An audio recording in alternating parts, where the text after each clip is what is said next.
nje yabo lento yokumix prophet lengayithandi okwethu le support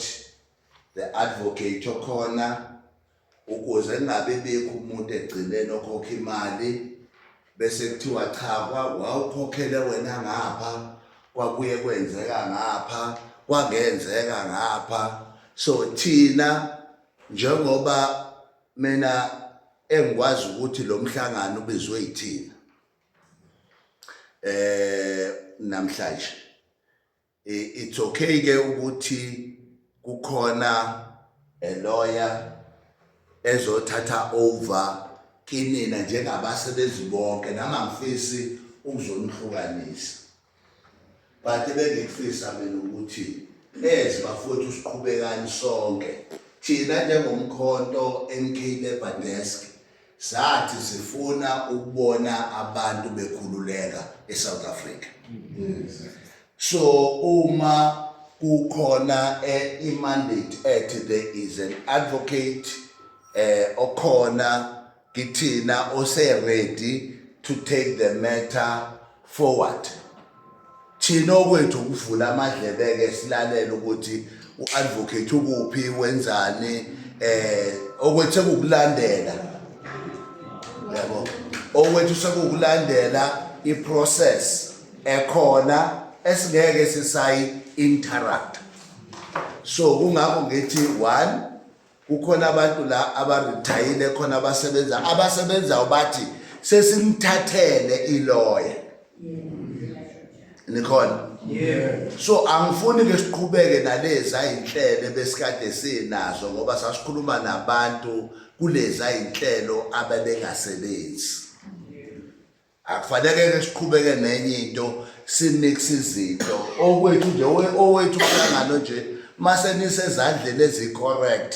zokuthi kuzolethwa ijustice kini then we are done. Ayike enye into esifuna ukuyibona iqhubeka njengokubona abantu bakithi kungadliwa amandla abo njengokubona abantu bakithi bengarothwe imali njengoba ukubona abantu bakithi bezolwelwa ngendlela ecorrect engeze ukuthi egcineni igcine kuthiwe kuthathwe imali kwagcina kungasetshenzwanga. Ilona nje esifuna ukuyibona bafowethu ilokho kimina senuqedile wami umhlangano ngicabanga ukuthi ubaba uDlamini uzothatha over ahambe nani sizobe sikhona ke thina for ukulalela ukuthi kuyenzeka yini akwenzeki yini. Cela ukuthi leyo kuhlangana ngicabanga ukuthi ubesho ukuhlangana kwekomiti labameli angifisi sisebenzise abantu abawu2 ngemali eyodwa ezokwenza ukuthi at the end of the day kuthiwa khona okungenzekanga ngenxa ukuthi omunye ubedonsa bhekale nomunye edonsa bhekale. Ngiyamthola ngithi kufanele sibe simple masingabantu sikayifuni into ezodala ukuthi kuhlale kuba omunye mayingasakwenzanga omunye athi bengithi okunye uzokwenza okunye. Uma sesinikeza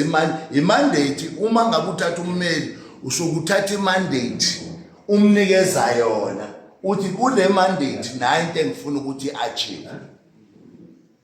So ingakho ngithi angifisi ke senze njengabantu engathi sikuyipolitiki whereby makufanele omunye athathe into omunye athi ngeke uyithathe mina ngingekho.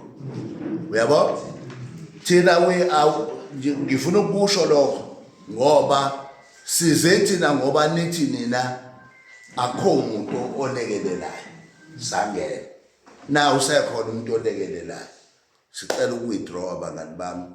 kulento yabameli whatever sathi asifike namhlanje sizokuphatha sikwenze sikhulume asivale leyo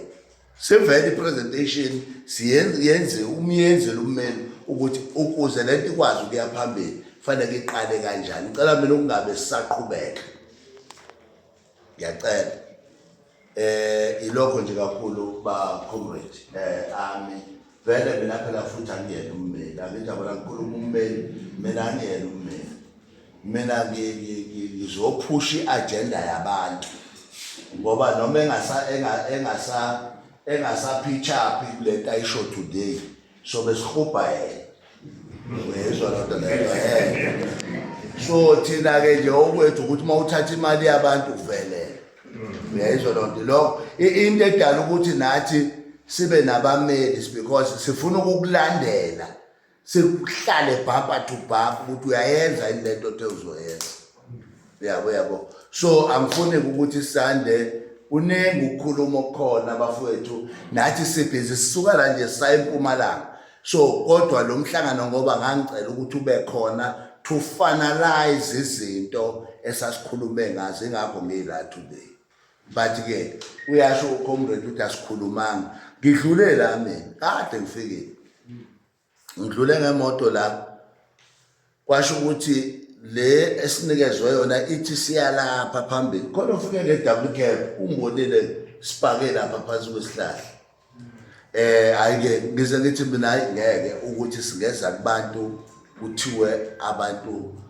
akhona oyedwa nje ozayo akukaze kwenzeka kanti sidlule la kubhizi vele so bafethu lokho nje bapholo siyabonga kakhulu uNkulunkulu ukuthi usithathe unisifikise la ngoba size ngalezi insizwa kahle uMapholoba noZuma okubona bathe bafethu sondelana umkhonto uyithola usenkingeni ukuthi bourgeoisie adlala ngabantu sasondela ke thina njengomkhonto sifuna ukuzoletha ijustice ebantwini thina ke asizele ukuzodivide umphakathi sizogcina umphakathi united umuntu nje esethisa ukuthi lento ile engifunayo ilokho esuke sizokwenza njengomkhonto wesizwe njengemandate esinikezwe uNqamalala ukuthi silekelele abantu bakithi amandla awethu